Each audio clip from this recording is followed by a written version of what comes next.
그리스도 예수 안에서 주님의 지체들로서 우리가 마땅히 말해야 될 걸 말함으로 원수들을 무력화시키고 하나님의 말씀을 말함으로 말씀이 이루어지게 하는 거룩한 의의 통로들이 되어지기를 간절히 소원합니다. 지금 저는 이 감사하는 것을 이게 방해하고 무력화시키는 것들이 우리에게 있다는 사실에 대해서 제가 같이 잠깐 말씀을 좀 나누고 있습니다. 마귀는 절대 감사하다는 말을 하지 않습니다. 마귀의 특징이기도 한데요. 마귀는 하나님에게도 감사하다 소리 안 하고요, 사람에게도 감사하다 소리 하지 않습니다. 그 다음에 사람이 죄를 범한 다음에 육체가 되어졌을 때 육체가 되어짐으로 하나님의 영이 떠납니다. 그래서 육체와 성령은 서로 관계가 대적하는 관계입니다. 그래서 우리가 육체를 따라 살게 되어지면 육체의 원함을 따라 살고 육체가 요구하는 것을 추구하는 삶을 살게 되어지면 그것은 성령을 거스르게 되어져 있습니다. 어쨌든 육체는 그러하고요. 그 다음에 사람의 마음에 있는 탐심, 이 탐심은 이것이 탐심은 점점점 커지거든요. 자라서 결국은 자기가 수준에서 있는 것을 원하지 않고 그것을 뛰어넘어서 욕망에 이르게 되어지고, 그 다음에 그래서 결국 하나님에게서 빗나가게 만들지요. 그래서 결국은 우상 숭배로 빠지게 됩니다. 그래서 이것도 탐심도 십자가에 끝장내야만 하는 것입니다. 그래서 예수님이 그것을 끝장내버려 주셨잖아요. 그래서 우리는 믿음으로 그 말씀을 취하여 탐심을 정리하는 겁니다. 그래서 나는 이 탐심을 따라 살지 않는다, 내가 원함을 따라 살지 않는다, 우리가 정리하고요. 그 다음에 이제 그 마음 속에 내가 하나님으로부터 버림을 받았다라고 하는 그 하나님이 내 것을 거절하셨다 하는 거절감, 이 거절감이 사람의 마음에 죄로 인하여 생기게 되어졌는데요, 이 거절감을 정리해야만 합니다. 이 거절감이 그 사람에게 이렇게 심어져서 그것이 점점 조금씩 사람들을 통해서 그게 상처가 되어지게 되어지면 완전히 하나님으로부터 떠납니다. 그래서 거절감이 있는 사람은 하나님이 좋아하시는 이 감사를 할 수가 없습니다. 그래서 마음속에 거절되어졌다고 하는 것,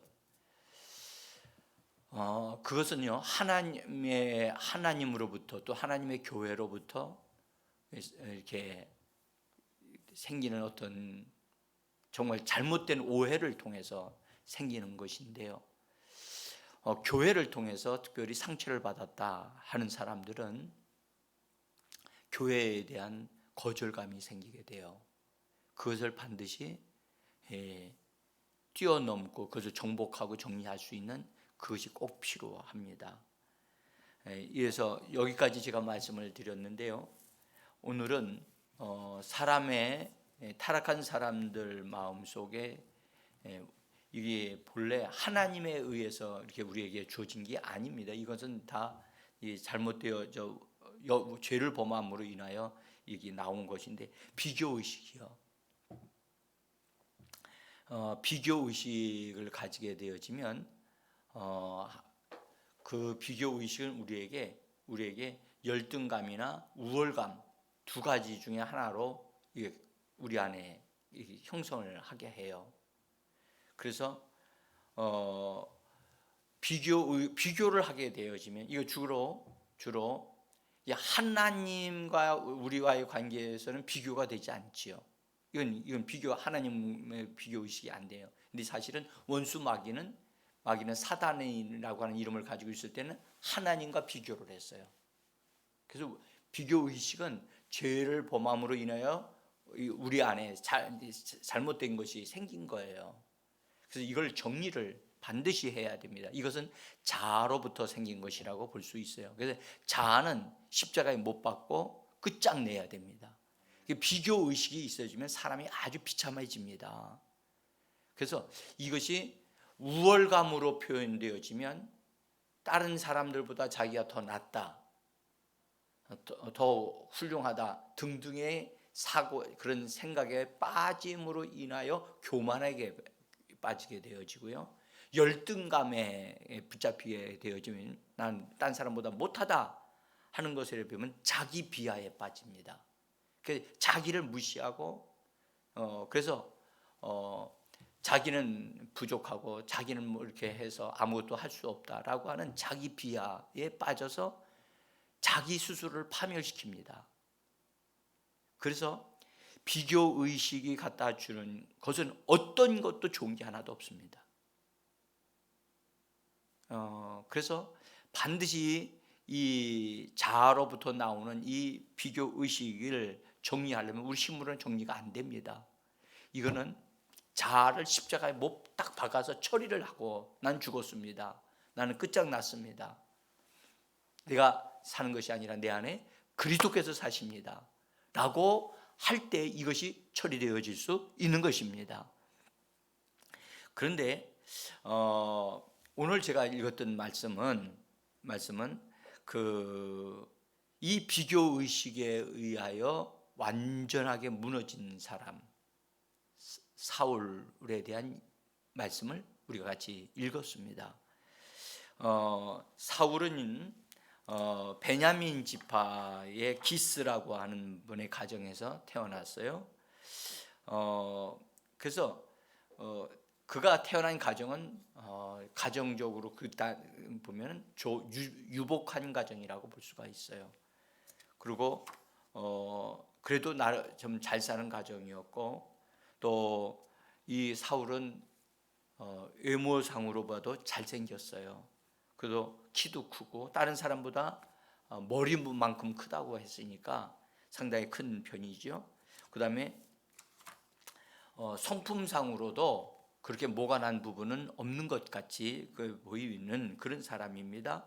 그리고 부모님을 공경할 줄 알고 부모님의 말씀을 잘 순종하려고 애를 쓰는 그런 자세를 가지고 있고요.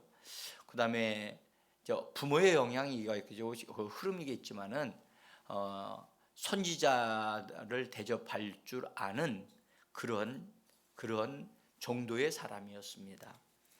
그런데 그가 자기 자신에 대해서 이렇게 말을 합니다. 사무엘상 9장 21절인데요. 자, 여러분들 거기 제가 나눠드린 종이에 써져 있습니다. 우리 한번 같이 읽어봅니다. 나는 이스라엘 지파의 가장 작은 지파 베냐민 사람이 아니니까, 또 나의 가족은 베냐민 지파 모든 가족 중에 가장 미약하지 아니하니까.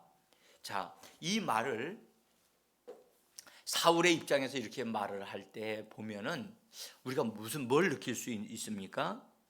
이렇게 딱 보면은 사울이 굉장히 겸손하구나, 그렇게 볼 수도 있습니다. 그렇죠? 그리고 이 사울은 그래도 적어도 자기를 아네, 자기를 알아, 이렇게 볼 수도 있습니다. 그러나 여러분들 이 말을 자세히 다시 한번 이렇게 살펴보면요, 보이지 않는 것을 볼 수가 있습니다. 사울은 지금 자기 자신에 대해서 가장 작은 지파의 베냐민 사람이 아니냐고 그렇게 말을 하고, 또 자기 자신에 대해서 가장 미약하지 아니냐고 그렇게 뭐죠? 이것은 뭘 보여주는 말이죠? 뭘 가지고 있다는 거죠? 이것은 비교 의식을 가지고 있고 또 열등감이 있다는 사실을 우리에게 말해주기도 합니다.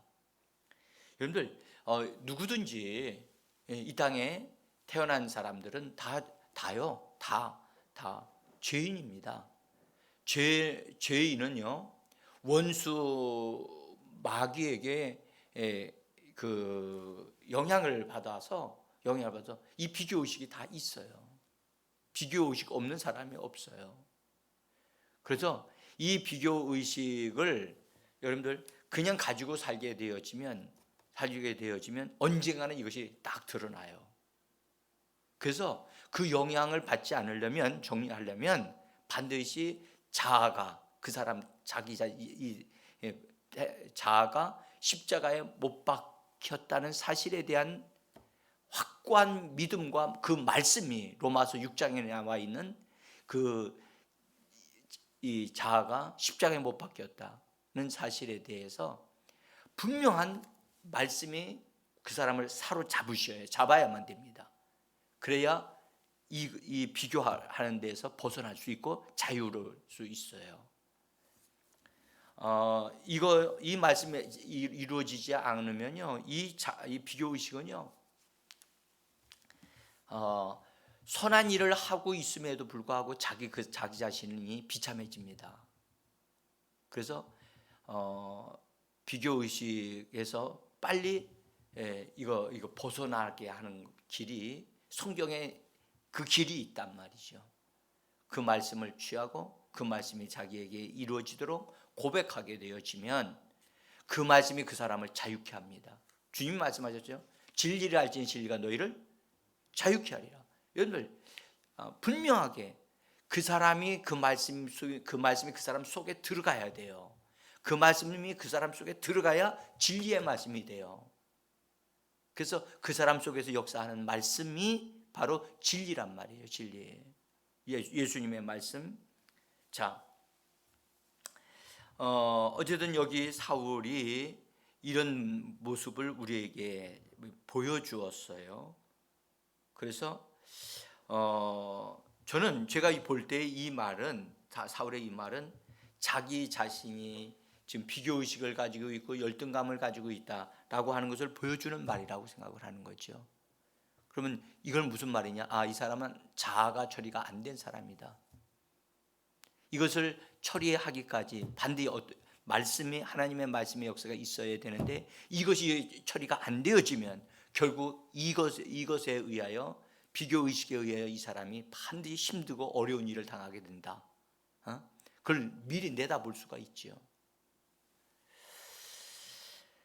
자, 어쨌든 그 당시에 이스라엘 사람들 중에서 그래도 제일 훌륭한 사람의, 하나님 보실 때 훌륭한 사람이 이 사울이었습니다. 이스라엘 백성들이 왕을 세워달라고 하나님이 막 하나님께 요구를 했거든요. 그래서 하나님이 그 이스라엘 백성들 가운데 그래도 가장 탁월한 사람, 하나님의 뜻을 이룰 수 있고 이스라엘 백성들을 섬길 수 있는 그런 사람을 선택하셨어요. 비록 하나님이 원하시는 때가 아니고 하나님이 이스라엘 백성들이 막 요구를 한 그것이 하나님의 마음에는 안 들었어요. 그렇지만 하나님이 허락을 하셨어요.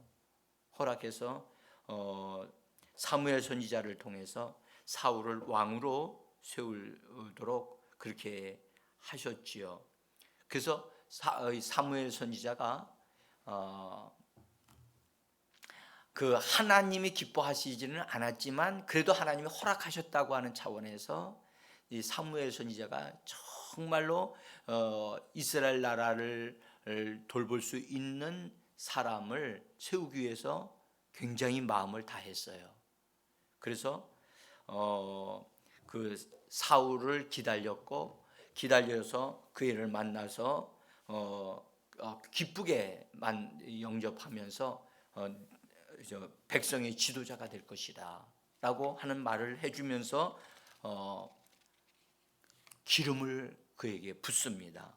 그리고 붓고 말을 하기를 하나님의 영이 너에게 임할 것이고 너희가 예언을 하게 될 것이고 새 사람이 될 것이다 라고 하는 놀라운 말씀을 해주시면서 그 다음에 그때 그렇게 되어지면 그때 하나님이 역사하심을 따라서 일을 하는 자가 되라고 말을 합니다. 사무엘상 10장 6절로부터 7절에 우리 한번 같이 읽어봅니다. 내게는 여호와의 영이 크게 임하리니 너도 그들과 함께 예언하고 변하여 새 사람이 되리라. 이 징조가 내게 임하거든 너는 기회를 따라 행하라. 하나님이 너와 함께 하시느니라. 참 그러니까 사무엘 선지자가 이 왕을 세우면서 이렇게 하나님의 사람으로 새로운 사람, 새 사람이 되어져서 일을 하게 될 것이라는 것을 정말로 마음을 다해서 사울이 정말 이스라엘 백성을 돌보고 외부 세력으로부터 다 이게 지킬 수 있는 그런 사람이 되어지기를 정말 간절히 원하면서 그렇게 세웠습니다. 근데 사울 왕이 왕으로 세워진 다음에 2년 동안은 어떤 큰 문제가 일어나지 않았어요. 근데 2년 후에 사울에게 숨어 있었던 것들이 드러나기 시작을 해요. 이제 자아가 드러나기 시작을 하는 거예요. 2년 동안에는 자기의 어떠함을 알기 때문에 다 그렇게 뭐라고 할까, 자기의 원함대로 하지 않고 조심하면서 했겠지요. 근데 2년 후에 사울 왕의 모습이 드러나기 시작합니다. 그래서 자기가 원하는 대로 하기 시작을 합니다. 블레셋과의 전쟁을 앞에 두고 사무엘 선지자가 내가 올 때까지 기다리라. 내가 하나님 와가지고 와서 하나님 앞에 제사한 다음에 전쟁을 치르도록 해라 라고 얘기를 했는데 기다리지를 못하고 기다리지 못한 것까지는 그럴 수도 있어요. 근데 이 사울이 자기의 수준에 자기가 해야 될 일이 아닌 제사장이 해야 될 일을 사울 왕이 합니다. 그래서 하나님 앞에 제사를 지내요. 환경적으로 지금 막 여러 가지 일이 일어나니까 이러다가는 완전히 다 망하겠다 생각 들었던지 어쨌든 하나님 앞에 제사를 지낸다고요. 그러니까 하나님이 세우신 그 직분에서 떠나서 하나님이 세우신 직분인 제사장이 해야 될 직분까지 그걸 시도함으로 하나님이 세우신 질서를 무너뜨렸어요. 그래서 그로 인해서 선지자 사무엘이 왕에게 경고를 하면서 말을 합니다. 왕이 하나님의 명령을 지키지 아니하므로 여호와께서 그 마음에 맞는 사람을 구하여 백성의 지도자가 되어지도록 할 것입니다 라고 경고를 합니다. 이 경고를 받고 조심하고 내가 잘못했구나 하고 돌이켰어야 되는 거거든요. 그런데 사울은 돌이키질 않아요. 하나님은요 반드시 그를 징계하기 전에 반드시 경고하십니다. 1차 경고, 2차 경고를 하십니다. 그리고 하나님의 방법인 것 같아요. 구약에 보면 세 번째는 하나님 분명히 징계를 하시거든요. 그래서 이 경고를 한 다음에 하나님이 다시 한번 그래도 사울 왕에게 기회를 주면서 아말렉을 쳐 부수라고 명령을 하십니다. 그리고 그 아말렉에 있는 모든 사람뿐만 아니라 짐승까지 다 죽이라고 명령을 하십니다. 그런데 분명히 나가서 아말렉과 싸워서 이겼는데 아말렉의 왕 아각을 사로잡고 포로로 잡은 거예요. 포로로 잡아놓고 사람들은 죽였어요. 사람들인데 왕은 또 이렇게 살아남으니까 왕만 살아남았느냐 하는 것은 좀 살펴봐야 되지만 어쨌든 짐승들 가운데 좋고 살찐 것은 다 살려내고 못 쓸만한 것들은 다 죽여버렸어요. 말씀대로 안 했죠. 하나님의 선지자 사무엘이 사울을 만나면서 그렇게 말씀을 합니다. 거기 사무엘상 15장 26절에 보면 왕이 여호와의 말씀을 버렸으므로 여호와께서 왕을 버려 이스라엘 왕이 되지 못하게 하셨음이니이다 하고, 이건 완전히 두 번째 그렇게 버렸다고 분명하게 얘기합니다. 그러면서 사무엘이 27절에서는 사무엘이 가려고 돌아설 때에 사울이 그의 옷자락을 붙잡았음에 찢어진지라 알아요. 얼마나 사울 왕이 강하게 붙잡고 있었으면 사무엘 선지자가 가려고 탁 돌아섰는데 그 옷이 찢어질 정도로 사울 왕이 붙잡았다는 거죠. 그래서 사정을 합니다. 여러분들, 분명한 것은 사울 왕이 두 번째 경고를 받았을 때 하나님이 자기를 버리셨다. 그리고 사무엘 선지자도 자기에게서 돌아섰다는 사실을 강하게 알았어요. 여러분들, 이 정도 경고가 주어졌으면요, 하나님께로 완전히 돌아서서 하나님 앞에 자기의 잘못을 회개하고 자복해야 되잖아요. 사울 왕은 그렇게 하지 않았어요. 사울의 특징은 뭐냐? 회개하지 않았다는 거예요. 다윗은 잘못했고 잘못한 것을 지적을 받았을 때 회개했어요. 근데 사울은 회개하지 않았어요. 자, 오늘 여기서 이제 우리 잠깐만 이 말씀 드릴게요. 여러분, 사울 왕이 하나님께서 당신을 버리셨다라고 하는 말을 사무엘 선지자를 통해서 들었어요. 이거요, 굉장히 큰 상처예요. 그러면 사울 왕은 이 상처, 하나님 나를 버리셨구나, 이게 얼마나 두려운 일이냐고요. 그러면 이것을 정리하고 하나님의 은혜를 덧입기 위해서 하나님을 찾아야 되는데, 그 마음의 상처를 그때 당시에는 치유받는 것이 뭔지를 몰랐어요. 그래서 이 상처받은 마음, 버림받은 그 마음을 가지고 그대로 살다 보니까 마음에 병이 생기게 되고, 더욱이 악한 영이, 귀신이 그에게 들어와서 그를 사로잡으면서 정신적인 질병으로 이제 자리를 잡게 되어집니다. 근데 하나님 또 기회를 주셔요. 사울이 그렇게 되어졌을 때 다윗이 찬양하는 사람, 노래 잘하는 사람, 노래를 하면 귀신이 떠나간다 하니까 다윗이 이제 그때 당시에 하나님으로부터 기름 부음을 받은 사람이 되었었는데, 찬양하는 일을, 수금을 타는 일을 잘했기 때문에 다윗이 이제 다윗을 고용한 거지요, 사울 왕이. 그래서 다윗을 불러들여 가지고 사울이 머물고 있는 그곳에서 사울이 힘들어할 때, 정신적으로 힘들어할 때, 특별히 귀신이 역사할 때 그 수금을 타면서 찬양을 하나님께 드리는 그 소리를 들을 때 마음이 안정이 되어지고 귀신이 떠나는 일이 일어났다는 거예요. 자, 여러분들, 우리가 여기서 사울 왕에게 하나님이 뭔가를 가르쳐 주시잖아요. 잘못한 것을 고칠 수 있고 병든 것도 고칠 수 있구나. 이러면 하나님을 찾아야 되거든요.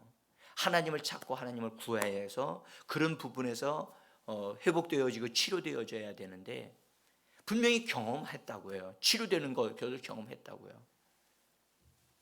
그런데 그 부분을 완전하게 하나님께로 돌이키지 않는 사울 왕의 마음이 정말 안타깝지요. 자, 어쨌든 그러면서 블레셋과의 전쟁 속에서 그 싸움이 벌어질 때 골리앗이 나타나게 되어지는데, 다윗이 그 전쟁에서 승리를 하게 되죠. 승리를 하고 어쨌든 이스라엘 나라가 전체적으로 볼 때는 그 싸움에서 이겼어요. 이기고 돌아올 때에 백성들이, 특별히 여자분들이 춤을 추면서 노래를 할 때 그 노래가 사울 왕에게는 치명적인 타격이 되어집니다. 사울이 죽인 자는 천천히요, 다윗은 만만이로다. 이런 노래가 사울 왕, 마음에 상처가 있는 사울 왕에게는 이 엄청난 가장 이 강력한 어떤 폭탄이라고 할까요? 그래서 그 말이 탁 들려질 때 충격을 받습니다. 충격을 받으면서 그가 사울 왕이 반응한 것을 성경이 이렇게 기록합니다. 사울이 그 말에 불쾌하여 심히 노하여 말했다. 그런 여기 그 말에 불쾌했다. 그 다음에 심히 노하여 분노해서 말했는데, 여기 보면 다윗은 만만이요 만만을 돌리고 내게는 천천만 돌리니 그가 더 얻을 것이 나라 말고 무엇이 있겠느냐 라고 하는 말을 합니다. 이것이요, 여러분들, 이것이 사울이 엄청나게 큰 충격, 감정적인 충격, 그 다음에 마음에 큰 그 분노가 일어나서 그가 그 속에, 마음 속에 있었던 비교 의식이 작동되어지는 그런 계기가 되어집니다. 이때부터 거기 성경은 그날 후로 그랬어요. 성경은 9절에서 그날 후로 사울이 다윗을 주목하였더라. 이 주목했다는 말은 그냥 바라보았다는 말이 아니고요.